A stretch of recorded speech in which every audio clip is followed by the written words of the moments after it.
At last, it finally is here. Star Citizen Alpha 3.15 has been released to the live servers, so if you haven't done so, go and download it. I wished I could have live streamed, but unfortunately, for family issues, I am not able to do that. So that's why the footage that you're seeing, that you're going to see, is going to be from the website. But probably on Saturday, I'll be able to do a live stream with you guys. So if you don't follow me on Twitch yet, please do so, because, well, I'll be live streaming on Twitch on Saturday, and we'll be spending a lot of time playing from from zero to hero, or maybe from hero to zero as well, right? So, what is going on with this 3.15 patch, which has had a very long PTU phase, almost 1 month, right? Well, we're having a lot of things. We're having looting, we're having as well physicalized inventory, we're having, well, not necessarily permadeath, but at least Death of a Spaceman, the very first iteration, where you die, you lose your items, and you eventually end up in the hospital. All of that is extremely exciting. We've got new ships like the 400i, which has been teased, confirmed, unconfirmed, leaked. We all know that, right? The C2 Hercules with the mother of all bombs that you can use to, for example, deter enemies at bunkers, destroy turrets, or maybe enemy players at the same time. People have been having a lot of fun with those bombs, and so let's have a look at some of the extra features. So yeah, now you can die, which is very very interesting, right? So it doesn't always happen. For example, let's say, obviously, if you get a headshot like this, you are going to die and respawn in the medical bed. But let's say you're just injured and you're in a down state, then people can actually come and revive you. Now, originally, there was supposed to be a mission for that. Unfortunately, as we're going to see in the patch notes, that mission is not working and people do not get paid when they revive you. So I suppose that the workaround is that people send like a player-to-player transaction, maybe some money to the people who come there as a reward, and maybe this could incentivize people to maybe come and rescue you anyway, even though the medical missions are not working at the moment. Health and clinic here. So there are a couple of hospitals. There are hospitals at New Babbage, and there's also a hospital at Horizon. Hospitals in Area 18 will come in 3.16, and the one at Lorville will come in 3.17. You can see there in the footage, you also have drugs you can play as a medic too, and you can have to know different types of drugs and the different types of beds that can be used as well to revive you. Tier 3 being in the Cutlass Red, only minor injuries. Tier 2, medium type injuries, and the most severe injuries will be treated in the beds at the hospital. Loot generation, this is very huge here. Now you can take everything from NPCs and players. You can basically strip corpses naked, which is really awesome. You can also loot boxes from bunkers where you can find maybe fruits and other types of ammo and special guns. So that is definitely something you have to look at for that.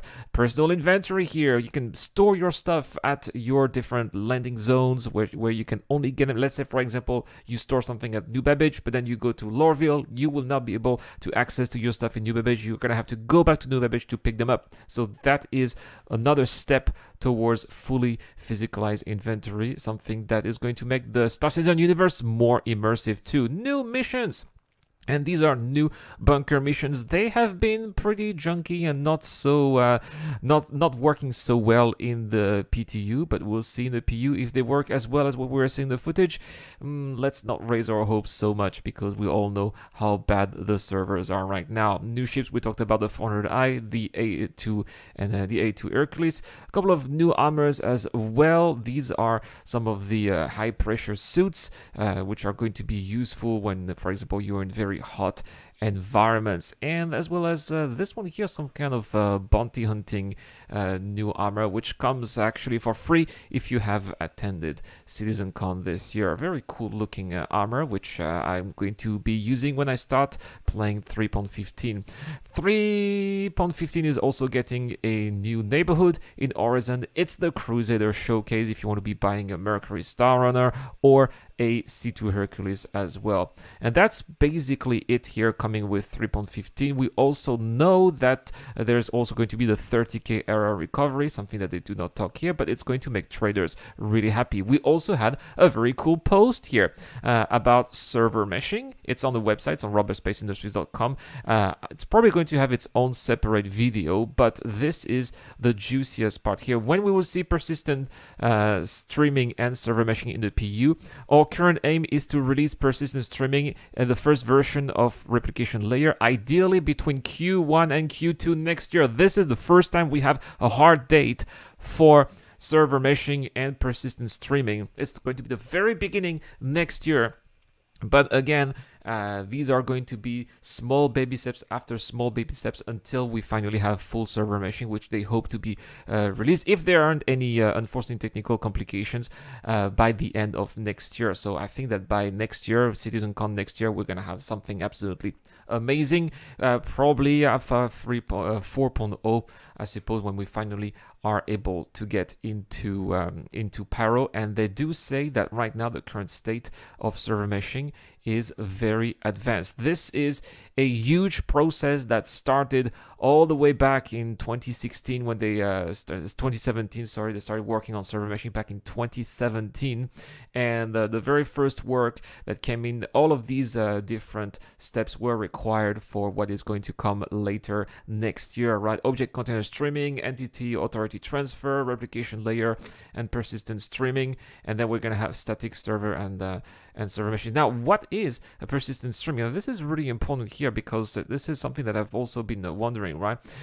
So they do say here that persistent streaming allows the replication layer to persist entity state into a graph database that stores the state of every single network replicating entity. 2021 was dedicated to work on replication, which allows to control entity streaming and replication from a separate process. This work is almost complete as it is in the final stage. So this is the last step before we finally have static and dynamic server meshes, which is basically server meshing, right? So that is really exciting. We're almost there. We can almost touch it, right? And I think that 2022. Oh yeah, it's already 2021. The time is flying, right? 2022 is going to be amazing for Star Citizen. Anyway, guys, that's all for this video. Thank you so much for watching as always. And don't forget, guys, that this month we have a giveaway, as of course I am giving away here a Mixed Prospector thanks to Abderdun. All you have to do is to subscribe to the channel, make sure in public setting, and answer the question that I'm asking right now. Do you think that we're going to see 4.0 next year? Do you think that the news regarding server meshing are exciting, or is just another type of PR stunt? Let me know in the section, in the comment section down below. Also, if you are in my Discord channel via the YouTube join button membership or Patreon, you should have access to another giveaway, which is where we're giving away an Aegis Retaliator thanks to Dr. Forbin. That's all for this video. Thank you so much for watching. Thank you, Dr. Forbin. Thank you, Eric Olm, for your kind contributions on Patreon. This has been the Eradicator. I'll see you guys later.